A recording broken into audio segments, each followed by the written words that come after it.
Look, this video is going to be a little bit different. I've been thinking about my hobby for a little while and I wanted to tell you about it, so here goes, I guess. Miniature painting. It's like one person's pastime and then someone else just like hates it. Some find it relaxing. Sometimes I find it relaxing. Some just find it a means to an end. But why do people find it so different? I'll be honest, I'm tired of painting Warhammer. Now, you're probably just going to write in the comments saying that I'm clickbaiting you, but I don't mean like I'm tired of painting miniatures. It's something I really enjoy. I do enjoy painting miniatures, no cap. But with painting Warhammer comes like painting big, massive, grandiose armies and like having hundreds of models to make up your units and then swathes of vehicles and a handful of unique characters. And it's just that. A handful of characters, usually. But the problem is that's what I enjoy. Characters usually define an army, a playstyle, a look, a feel of what you have. But the idea of painting 40 dudes that get ripped off the table in 2 turns really turns me off the idea of spending any amount of time on them. But with Warhammer, I think what comes with painting a character is like the expectation or forced peer pressure of now you've painted a character, you have to paint an army to go with it, because that's the point. That's why we paint it.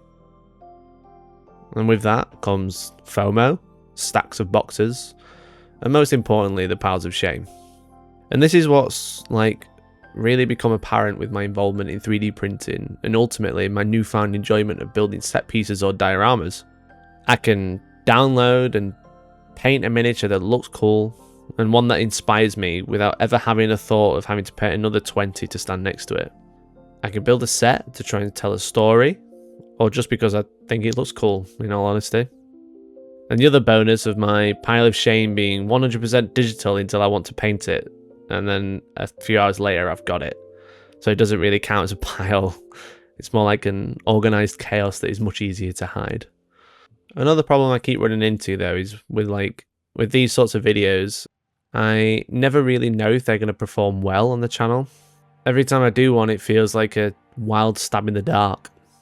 With the basis of my hobby being my job, it's the dream, right? But ultimately there's just immense pressure that every video that I make has to perform well now, or I just feel like I've wasted my time and I have to move on to the next idea to make up for it. And it has to do twice as well to make up for the last one, and if that one does worse, it has to do 3 times as well, and it's just a never-ending cycle, really. Whereas, whilst I'm making these sorts of videos, I enjoy the process of printing out some weird and wonderful looking miniatures, which I probably wouldn't have looked twice at on a store shelf. I can make them within hours, and then be able to refresh my colour palette by painting something either crazy or just new and refreshing. And then being able to tell the story of creating the story and share what hopefully some inspiring miniatures with maybe a fun journey of the process. And that's what I decided to do. After weeks of trying to highlight 80 skeletons for one game where they'd all get taken off in 2 turns, I was lucky enough to be able to partner with myminifactory.com, who asked me to paint something a little different than I usually would. So let's talk a little bit more about the miniatures I'm working on here. myminifactory.com are sponsoring today's video and wanted me to tell you about the latest campaign they are hosting, Death Plague. My Minifactory are one of, if not the largest 3D model hosting website that focuses on just 3D printable miniatures on the web, and they are hosting Rocket Pig Games' latest STL bundle campaign, Death Plague. Now, you've probably seen me mention this in the past. I did a live stream with these miniatures, and I also featured them in my 3D printing my own head video. But Death Plague is their newest setting for your horror or fantasy gaming adventures. First letting you choose your heroes or henchmen, and which horrifying monsters you battle amongst the Plague Lands. There's an absolute bunch of excellent miniatures for you to download and print at home, such as the Hexa heroes like this horseman I've been painting. There's also abundance of Plague Doctors in all shapes and sizes, and loads of other heroes as well. But with heroes, there's got to be monsters as well, such as the Plague Ghouls like this one, the Fierce Devil Dogs, or the Creepy Nocturnes. All of the minis look great, are pre-supported and ready to print in resin. I imagine with custom supports they could probably be printed in FDM as well. Rocket Pig Games also have a PDF on offer of the story behind Death Plague, as well as the encounters, character sheets, and even new classes for your games of 5th edition Dungeons and Dragons.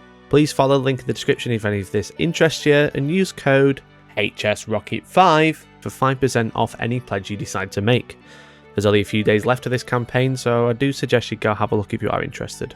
Thank you again to mymanufacturer.com for sponsoring today's video, and thank you for taking a look at the campaign.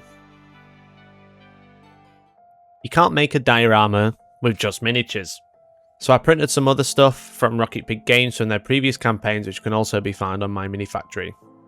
In making a diorama like this, I was able to create and tell a new story in so many different ways using loads of different techniques that, at least I feel, you can't explore when painting an army. I got to print in traditional resin, translucent resin, FDM, and then use so many different painting techniques on a much larger scale. I know there's going to be loads of mini painters that hold up the paintbrushes like pitchforks and come at me saying that yeah, you can use any technique on an army and you're not doing it right. But like we said before, different strokes for different folks, whether that's a paint stroke or any other type of stroke. When you're painting an army that's based on 25 or 32mm bases, you don't really, or at least I feel, you don't really get to experiment with using pigments or cobblestones like this, and you can't play around with LEDs or inks or anything that can draw attention into the scene as a whole and tells a real engaging story. Sometimes you're just limited to painting it like the box, and then a couple of bad dice rolls, hours or days of work is taken off the table in minutes. And it's hard to feel like that's worth it. Here, I kind of got the chance to really get involved with what I was creating, and I knew it would have vanished out of bad luck. Ultimately, it's going to sit on a shelf and just look cool. But I got to paint characters and monsters in whatever colours I wanted without being bound to any rules, which was exciting. And being able to explore a myriad of files and STLs to find which would work best for the theme and the random idea I had, because this wasn't planned and I kind of just printed them and then built around it. And I didn't have to think about what the end goal was. I was just painting them for painting them's sake, and that made me excited about painting each figure because I wanted them there and I wanted them to be part of my story, rather than wanting them because they're good on the table or they do something cool. But narrative players are still losers though, just to be clear. I think the point I'm probably trying to make with this video is that maybe 3D printing isn't just to print another army for a game that we all play. Maybe it can be used creatively and to express that creative expression that sometimes you might not feel you have, or at least I feel I don't have, because everything I paint has to be for a game or for a video, whereas yes, this is for a video, but it's not. There's no rules about how or what I paint. There's just me, and there's my camera, and there's my printers, and I can just print anything I like and then make it into something cool. And that feels a little bit freeing. Whereas there's so much talk about just 3D printing models because they need them in a game, where actually there's loads of models out there by hundreds or thousands of creators that are unique and are designed to either, for in this instance, play Dungeons and Dragons, which is fun. Actually, a friend of mine is looking to run a campaign using this now. Or maybe you can just do it because you fancied printing a cool man on a horse and you wanted to print some models for him to fight. At the end of the day, you can use your hobby time however you like, and I'm doing exactly the same. I made this mostly to procrastinate from painting any more Warhammer, and that's the reason I'm making this video. This video is come to me after quite a stressful few weeks, and ultimately creating this has given me some real downtime to get into a really calming headspace where I can process everything I need to and work things out. Whereas if this task or this hobby starts to feel like a chore, then ultimately I can't do that and I can't work things out, and then I just stay stressed.